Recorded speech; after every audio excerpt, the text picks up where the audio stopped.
जिस दिन से शेफाली अपने यार के साथ भागी है, उसका बाप शर्म के मारे किसी को मुंह नहीं दिखा सकता। दिन रात बंद कमरे में रोता रहता है। भैया वो तो अच्छा हुआ वो इस घर में बहू बनकर नहीं आई, वरना ये घर नाइट क्लब बन जाता। और यहाँ आकर वो हमारे बुढ़ापे को भी दागदार कर डालती। ये सब होने के बाद भी अगर वो अपने यार के साथ भागी ना होती और तुम उसे चाहते तो मैं तुम्हारी शादी उसके साथ करा देता। खैर, जो होना था सो तो हो गया।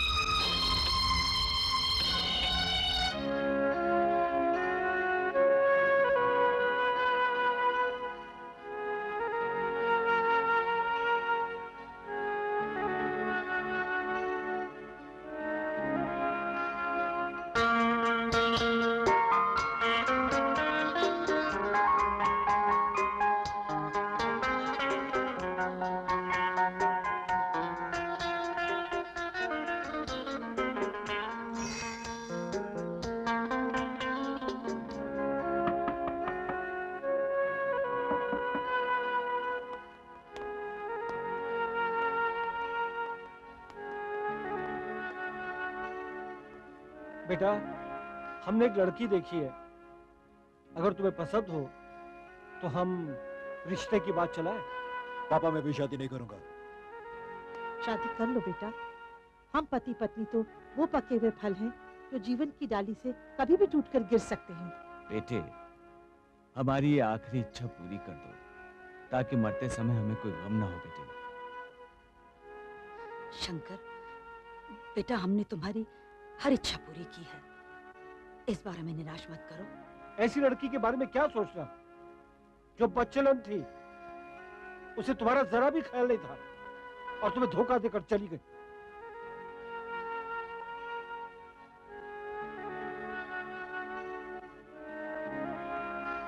ठीक है शेफाली, मैं तुमसे प्यार जरूर करता था, मगर तुम मेरी दुल्हन बनने के काबिल नहीं। मैं शादी के लिए तैयार हूं डैडी।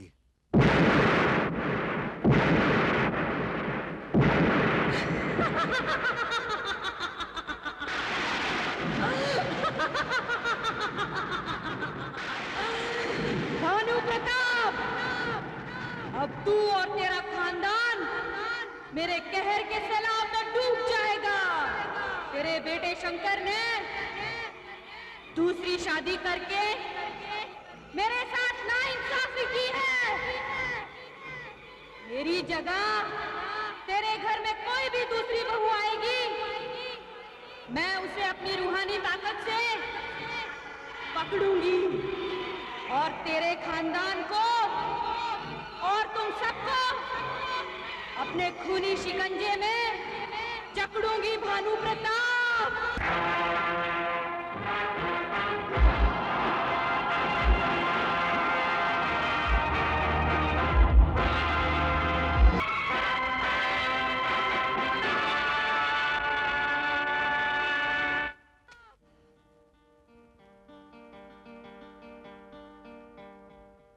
रॉबर्ट, तुम बहुत ताकतवर हो। जी हाँ, मैं 10 लोगों के साथ में लड़ सकता हूँ, उनकी लाशें भी गिरा सकता हूँ। लेकिन तुम किसी भूत या चुड़ैल से नहीं लड़ सकते। भूत या चुड़ैल सामने तो आए, मैं उन्हें भी मार डालूंगा।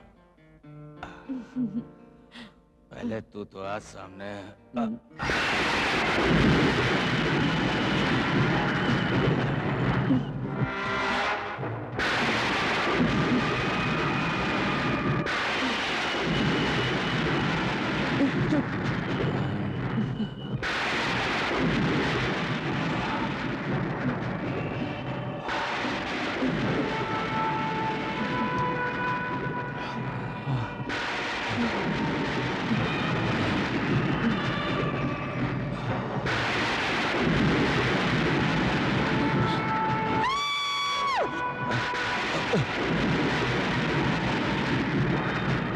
कौन है तू? मेरी इज्जत लूटकर मेरी लाश को मिट्टी में मिलाने वाले पूछता है कि मैं कौन हूँ? तो तुम शेफाली हो? हाँ मैं शेफाली हूँ, आज मैं तुझे मारने आई हूँ। हरामजादी!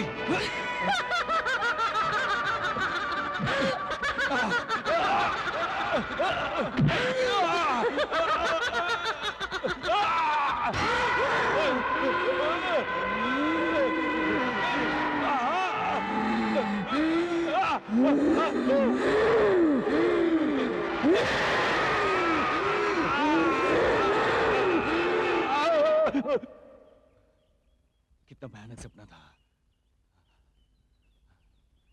अरे बाप रे बाप, 8 बज गए। छोटे बाले की शादी में जाना है।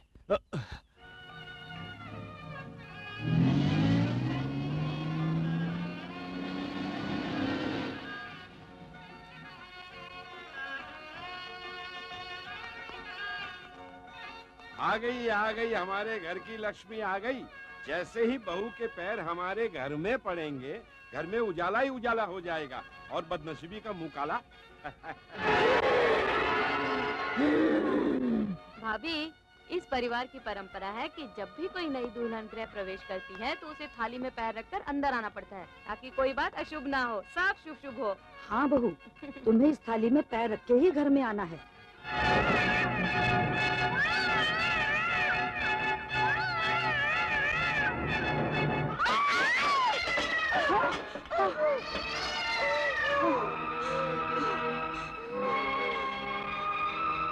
हे भगवान, ये कैसा अपशकुन हो गया?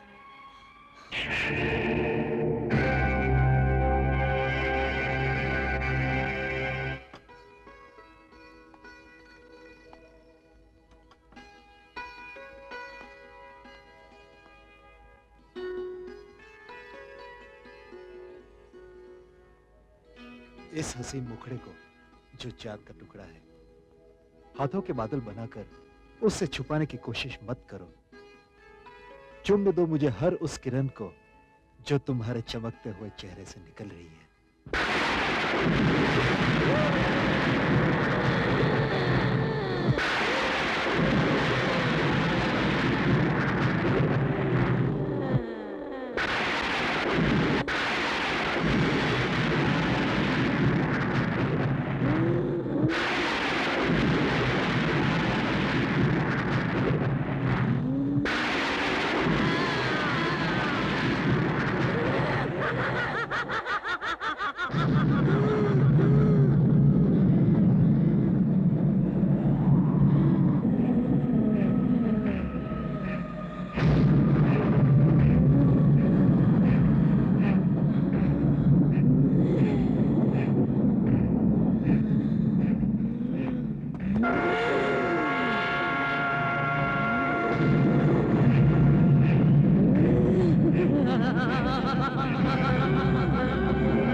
इन जोरों के साथ ये लॉकेट कैसा? ये ओम का लॉकेट मेरी माँ ने मुझे दिया था और पहनाते वक्त कहा था, इसको कभी मत उतारना। ये हमेशा बुरी नजरों से और अंधे की बलाओं से तुम्हारी रक्षा करेगा। इतनी पढ़ी लिखी होकर भी ऐसी तख्यानुसी बातों पर विश्वास रखती हो तुम? विश्वास ही धर्म की बुनियाद है। मानो तो देव, ना मानो तो पत्थर। तुम्हें क्या पता है, सोम की शक्ति से बड़े बड़े राक्षस भस्म हो जाते हैं।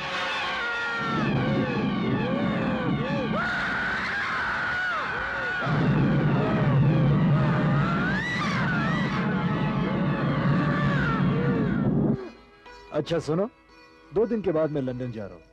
उसके बाद सैकड़ों रातें मुझे तुम्हारे बिना काटनी पड़ेगी। इसलिए उन रातों का प्यार तुम मुझे एडवांस में दे दो। हाँ? अरे अरे अरे अरे, एक मिनट। पुरानी मिसाल है ना कि दीवारों के भी कान होते हैं। हाँ। आज जमाने ने इतनी तरक्की कर ली है कि दीवारों की आंखें भी होती हैं और वो हमें घूर रही हैं। प्लीज लाइट ऑफ कर दीजिए। वैसे तो किताबें पढ़ने के लिए रोशनी बहुत जरूरी होती है, मगर हुस्न की किताब अगर अंधेरे में पढ़ी जाए तो उसका एक एक शब्द समझ में आता है। हाँ? नहीं, नहीं, मैं उसे नहीं छोड़ूंगी, मैं उसे मार डालूंगी। पिताजी वो लॉकेट मुझे मुक्ता के शरीर में जाने से रोक रहा है। उसे निकाल दो पिताजी, पिताजी उसे निकाल दो, पिताजी लॉकेट को निकाल दो, उसे निकाल दो, नहीं उसे निकाल दो, उसे निकाल दो पिताजी।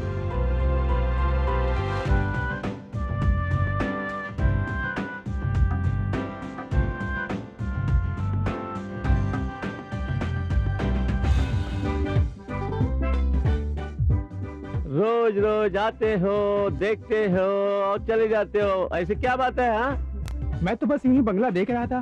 बंगला देख रहा था या बंगले में रहने वाले को देख रहा था? सचमुच सचमुच देख रहा था ना? तो इसमें इतना शर्माता क्यों है? मेरे साथ चल, मैं दिखाता हूँ। चला जा मेरे साथ।